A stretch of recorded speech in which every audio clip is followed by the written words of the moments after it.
Hi, this video is about sharing with you some reasoning to be strong and resist to these beautiful makeup releases. There are a few things by DIOR that I want.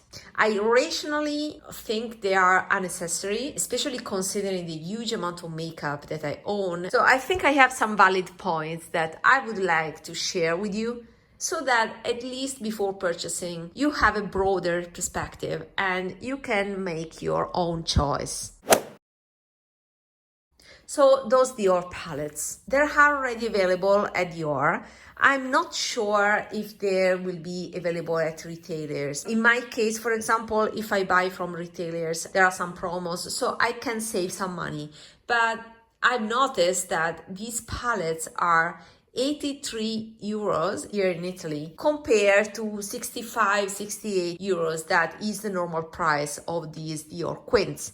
That means they are charging 15 euros for just the fabric pouch. Personally, I would like to pay for the eyeshadows alone. I would have preferred to have that Paris map on top of the actual packaging, not just having a pouch. I found it lazy. Personally, I don't use those pouches just because I do not bring with me eyeshadow palettes. Yeah, I travel a lot, but when I travel, I have my, beauty case where I put all the stuff, but I don't bring with me my makeup. So for me, having a pouch doesn't make sense. So paying this extra amount of money for just a pouch is ridiculous. I don't want to do that now. I have to admit, all the quints are beautiful.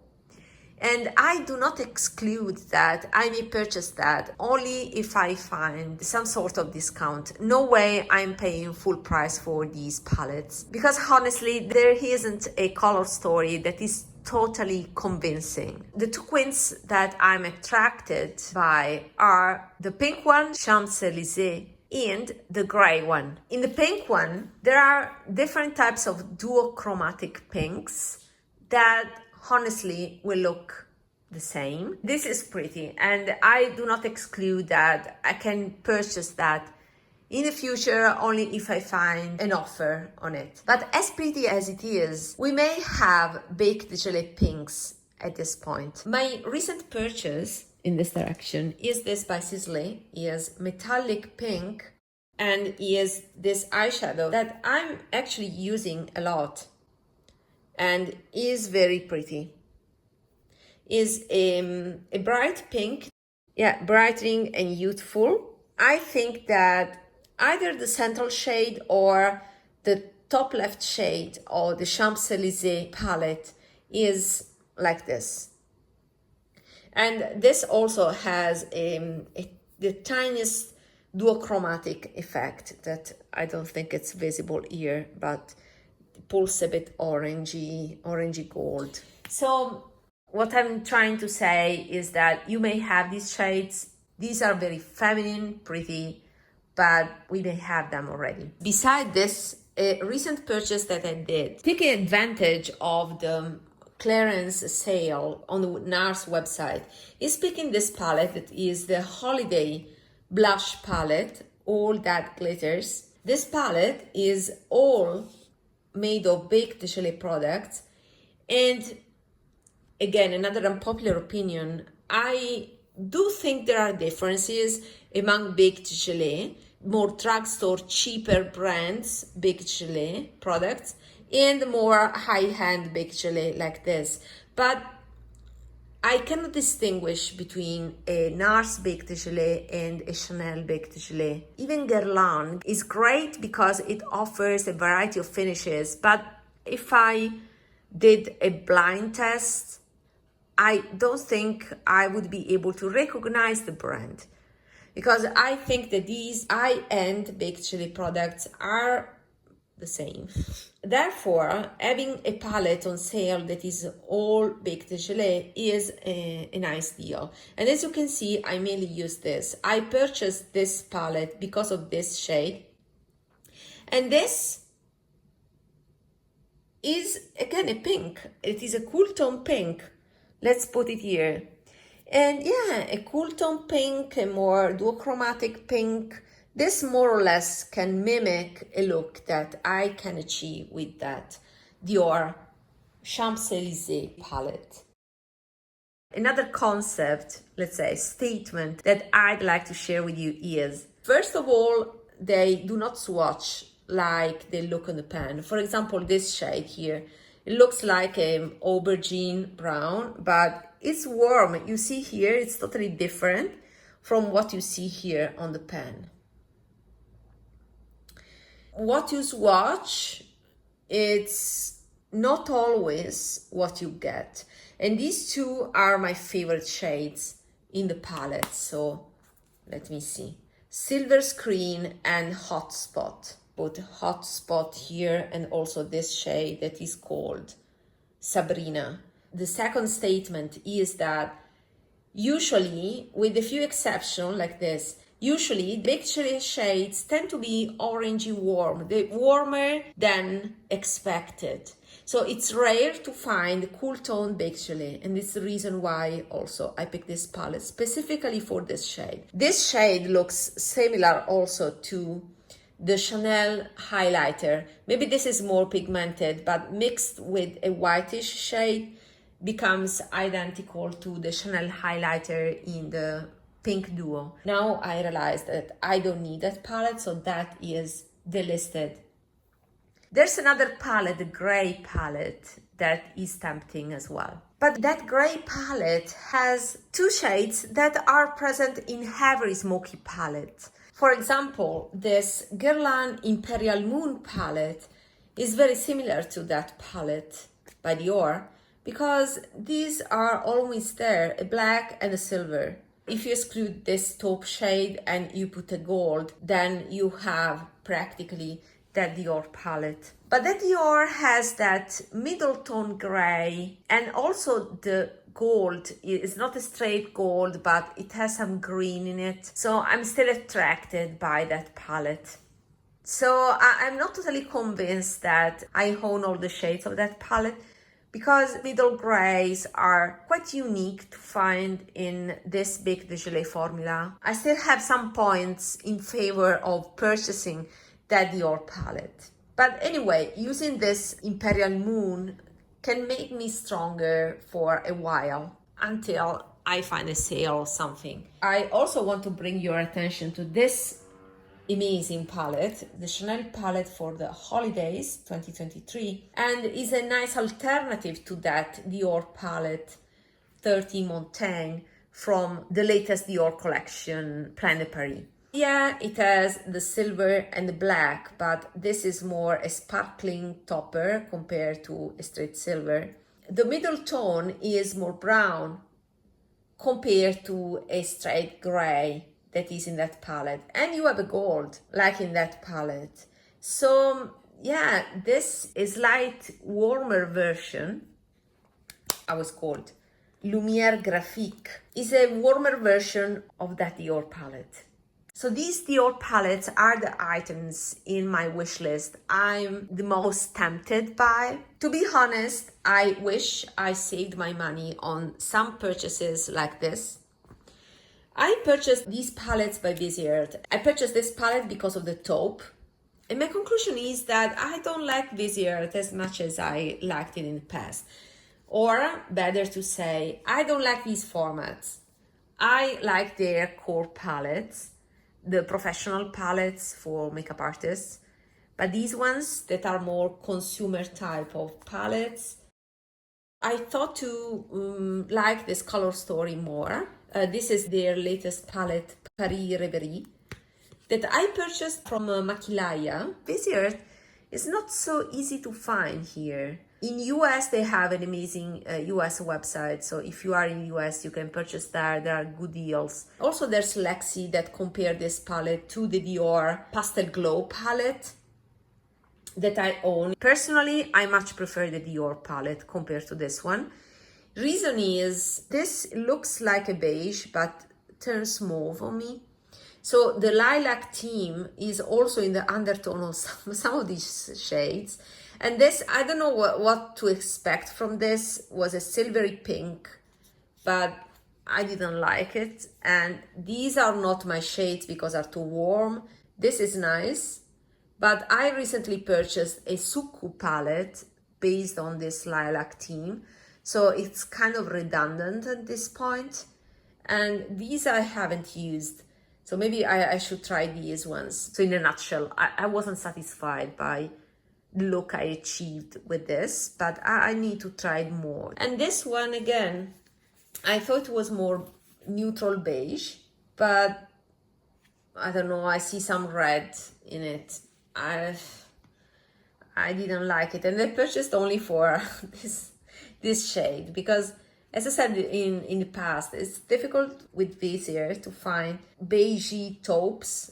You always find kind of a purple hue that I don't want. I wish I didn't pick this and I picked the NARS Korong palette instead. That is amazing. I'm just waiting for a special packaging and then I will pick it up because this is my perfect everyday palette. Finally, a taupe palette with different degrees of taupes, from lighter one, a taupey beige to a taupey brown, is amazing, is my perfect palette. Another recent purchase that I did from NARS is this one that I bought together with this holiday palette. This is also a holiday release from last holidays and is their infamous setting powder. Content creators do not care about the formulas as much as I do. I purchased this palette. This is a sponge, by the way. I purchased this palette, but this powder, because it's baked gelée. You see that is baked. So this is a talc-free powder, baked gelée, in a special packaging that is golden, very elegant, and above all, not rubberized material. So that is my perfect NARS release. And yeah, it was on sale, and it's another purchase that I bought because it was on sale. And since my beloved flower nose powder has a big pan now, I'm gonna finish it in a couple of months, I think. So I needed another powder, and this is the ingredient list, so you can see that it's talc free. I like this powder. Yeah, this was a great purchase. It's called translucent crystal, and this prevented me to buy the new purple powder that unfortunately is in that rubberized black packaging. So this, I think, is much better value compared to that powder, because that purple powder, first of all, the purple is visible, and since I have cooler face, I don't want purple on my face. Otherwise, I feel like a ghost. I think that purple powder is better if you have a neutral warm skin tone because it counteracts the warmth and gives a brightening effect. But if you are cool and you had purple, I feel I can detect that color too much from the videos that I watched. So I much prefer translucent version, and moreover, this has a beautiful packaging. So fortunately, with some exceptions like this regret, I have recent purchases that counteract my desire for the new thing and will help me to be stronger. This is another alternative to the beautiful Korong palette by NARS. This is a custom-made palette because it used to be a flower nose palette called Moonlight Land 05, but I made it custom. So these three are original shades in this palette.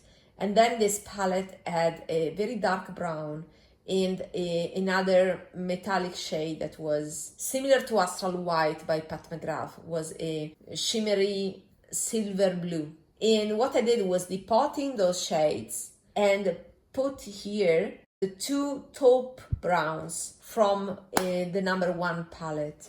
So I kept only one palette of this series. It is this one. And it's my favorite because it's a custom palette. Yeah, unfortunately, if you try to depot matte shades, it's much more difficult rather than depotting shimmer shades, because apparently they have less binder. They tend to, be ruined. So yeah, it's not the best to look at. But unfortunately, that is the thing that I was able to do, because it's impossible to depot this palette without breakage. But I did it, and this is my favorite neutral palette because it has 3 favorite taupe shades. My favorite from Flower Nose, and you know that how much I love Flower Nose. 2 pops of blue that make it fun, and I love this combo. For brown eyes, it's fantastic. So this is my perfect neutral palette at the moment. Another temptation that is quite recent is Kiko. Kiko has this summer collection that is called Gold Reflection. I fell in love with all the golden bronze shades that are beautiful with a tan skin. I recently purchased something like that with those bronzy shades here.